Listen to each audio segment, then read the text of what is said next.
어느 날 체중 관리에 늘 실패하던 한 젊은이가 있었습니다. 그의 이름은 민수였고 여러 번 다이어트를 시도했지만 요요 현상의 좌절을 겪고 말았습니다. 이러한 실패를 반복하던 그는 어느 날 아침 결심을 하게 되었습니다. 이번에는 다르겠다고 체중 관리에 대한 모든 공부를 해보겠다고 말입니다. 민수는 다양한 자료를 찾아보고 전문적인 의견을 들으면서 체중 관리의 전체적인 그림을 그리기 시작했습니다.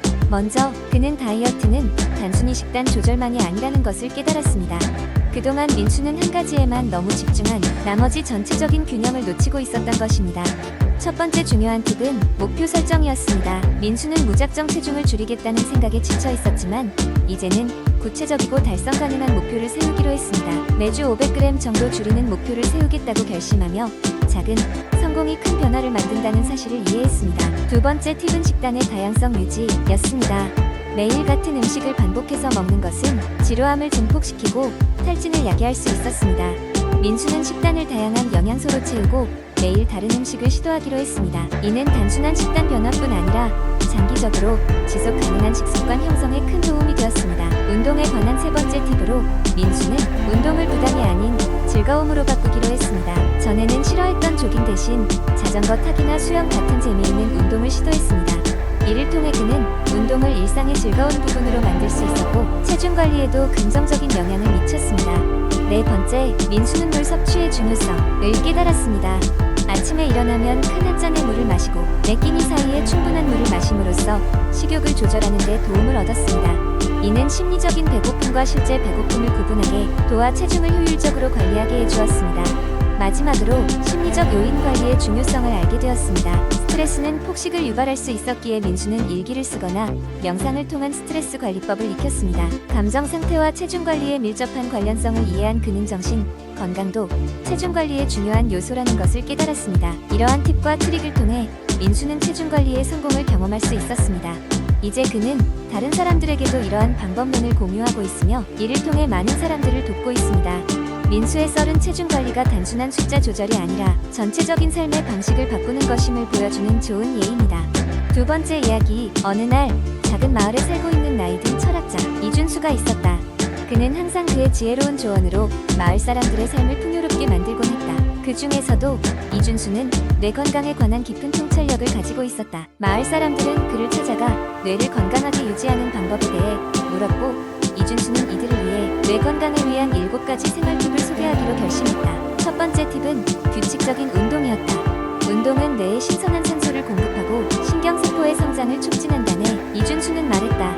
그리고 매일 아침 마을 사람들은 작은 공원에서 함께 조깅을 시작했다. 운동 후 그들은 확실히 머리가 맑고 기분이 좋다는 것을 느꼈다. 두 번째 팁은 올바른 식단이었다. 이준수는 뇌에 좋은 음식으로 견과류, 생선, 과일, 채소가 풍부한 식단을 추천했다. 마을 사람들은 각자의 식사에 더 많은 색깔을 추가하기 시작했고 뇌가 더 깨어있는 듯한 기분을 경험했다. 세 번째 팁은 충분한 수면이었다. 잠은 뇌의 청소 시간이라네 라고 이준수가 설명했다. 그는 마을 사람들에게 매일 밤 일찍 잠자리에 들고 규칙적인 수면 패턴을 유지하도록 조언했다. 이로써 그들은 더 상쾌하게 하루를 시작할 수 있었다. 네 번째로 이준수는 정신적 자극의 중요성에 대해 이야기했다. 새로운 언어를 배우거나 악기를 연주하는 것과 같은 활동은 뇌를 활성화하고 손상의 위험을 줄인다고 했다. 마을 주민들은 각자 새로운 취미나 배움을 시작했고 이로 인해 그들의 일상은 한층 더 활기차고 보람차게 변했다. 다섯 번째 팁은 스트레스 관리였다. 스트레스는 뇌의 독이라네 라고 이준수는 경고했다. 그는 요가와 명상으로 몸과 마음의 균형을 맞출 수 있다고 조언했고 주민들은 이러한 활동을 통해 일상의 혼란 속에서도 마음의 평화를 찾을 수 있었다. 여섯 번째로 사회적 연결의 중요성을 강조했다. 마을 사람들은 더 자주 만나고 서로의 이야기를 나누며 서로의 존재가 얼마나 큰 힘이 되는지를 피부로 느꼈다. 이로 인해 그들의 관계는 더욱 돈독해졌고 뇌 건강도 긍정적인 영향을 받았다. 마지막으로 이준수는 금연과 적절한 음주를 강조했다.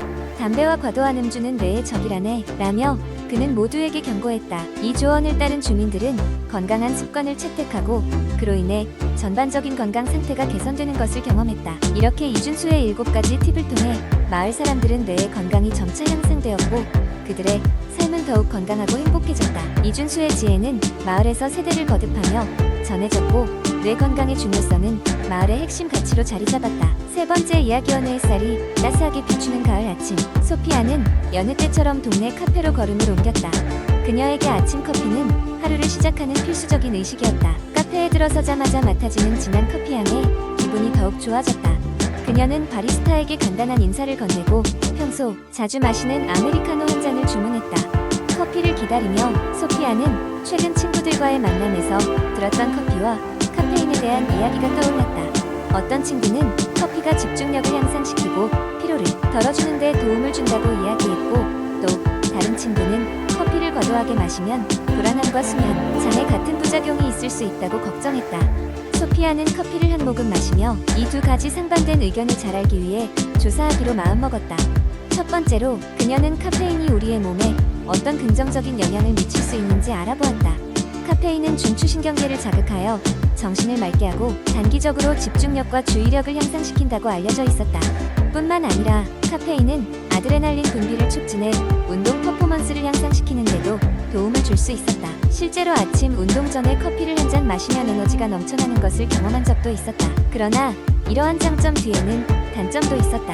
소피아는 계속해서 정보들을 검색하며 카페인의 부작용에 대해 알게 되었다. 사람마다 카페인에 대한 민감도가 다르기 때문에 어떤 이는 소량의 카페인에도 불안감을 느끼거나 심박수가 빨라질 수 있었다. 더불어 하루에 다수의 커피를 섭취할 경우 오히려 피로와 두통을 유발하거나 만성적인 불면증에 시달릴 위험도 있었다. 그녀는 몇몇 전문가들이 제안하는 적정 카페인 섭취량에 대해서도 알아보았다. 일반적으로 하루 400mg 이하의 카페인이면 대다수의 성인에게 안전하다고 했지만 자신의 몸 상태에 따라 스스로 적정량을 조절하는 것이 중요하다는 것을 깨달았다. 소피아는 커피잔을 내려놓으며 결국에 그녀가 찾은 답은 모든 것이 적당해야 한다는 사실이었다.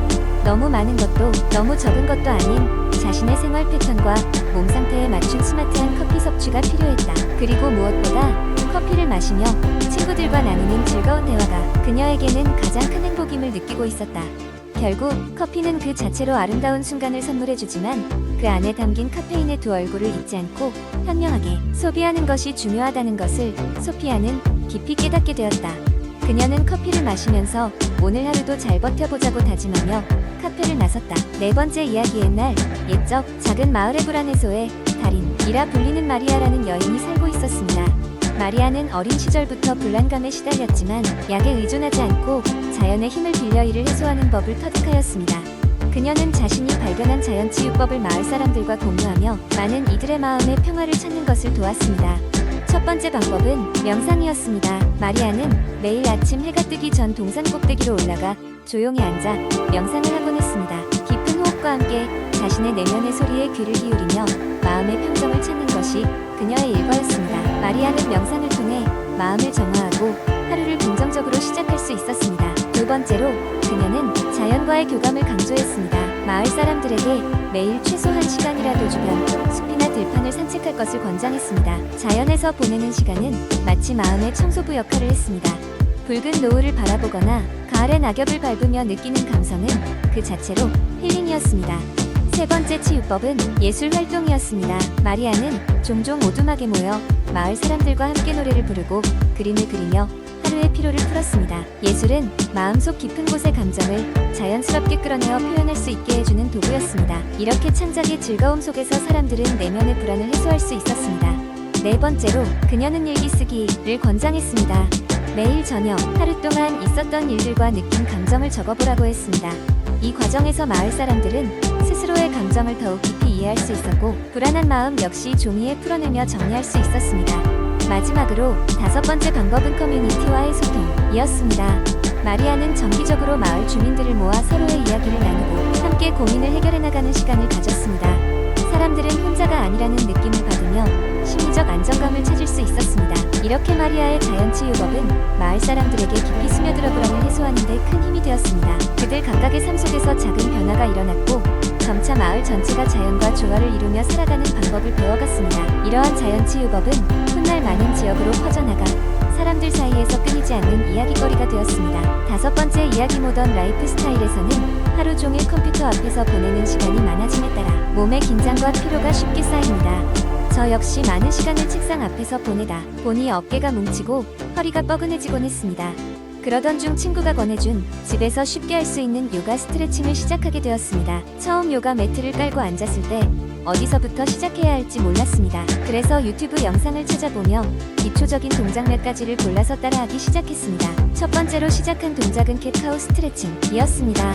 네 팔로 손과 무릎을 받친 상태에서 들숨에 허리를 아래로 내려주면서 고개를 천장 쪽으로 드는 카우 포즈와 날숨에 등을 둥그렇게 말아주면서 고개를 가슴 쪽으로 가져오는 캣 포즈를 반복하면서 척추를 부드럽게 풀어주었습니다. 이 동작은 몸을 풀어줄 뿐만 아니라 호흡에도 집중할 수 있게 해주어 하루의 스트레스를 풀기에 좋았습니다. 캣카우 스트레칭이 끝난 후에는 차일드 포즈로 넘어갔습니다. 무릎을 꿇고 앉아 이마를 바닥에 대고 팔을 앞으로 쭉 뻗는 이 동작은 상체의 긴장을 완화해주어 심신의 안정감을 가져다 줍니다. 하루의 피로를 이 상태로 흘려보내며 마음속까지 편안해지는 느낌을 받았습니다. 다음으로는 하체의 긴장을 풀어주기 위해 다운워드 독 포즈를 시도했습니다. 엉덩이를 하늘로 높이 치켜 세우며 몸을 삼각형 모양으로 만드는 이 자세는 처음에는 손목과 종아리에 무리가 오는 듯 했지만 계속해서 호흡에 맞춰 자세를 유지하다 보니 전신의 근육이 켜켜이 풀리는 것을 느낄 수 있었습니다. 마무리로 스탠딩 포워드 밴드를 했습니다. 두 발을 가지런히 모아 선 상태에서 상체를 앞으로 숙여 손끝을 발가락 쪽으로 뻗는 이 동작은 허리와 햄스트링을 유연하게 만들어주는 동시에 피로를 해소하는 데에도 도움을 주었습니다. 이렇게 쉽고 간단한 몇 가지 요가 스트레칭을 매일 30분씩 실천하자 몸의 유연성도 좋아지고 마음의 평화도 되찾았습니다. 기본적인 자세에서 시작해 몸이 적응하고 익숙해질수록 조금씩 더 다양한 요가 자세에 도전할 수 있게 되었고, 이는 단지 체력 향상뿐만 아니라 자기 자신과의 교감과 만족감도 높여주었습니다. 스크린에 둘러싸여 바쁜 일상을 살아가는 현대인들에게 함께 시도해보길 강력 추천합니다. 하루의 시작과 끝을 이 요가 스트레칭으로 마무리한다면 몸과 마음 모두 상쾌한 변화를 느낄 수 있을 것입니다. 이처럼 요가는 당장 결과가 아니라 자신의 몸을 이해하며 조심스럽게 다루는 시간이란 것을 깨달았습니다. 집에서 하는 요가 스트레칭 경험은 저에게 많은 것을 가르쳐 주었고, 이러한 습관은 더 나은 삶의 질을 위한 멋진 시작점이었습니다.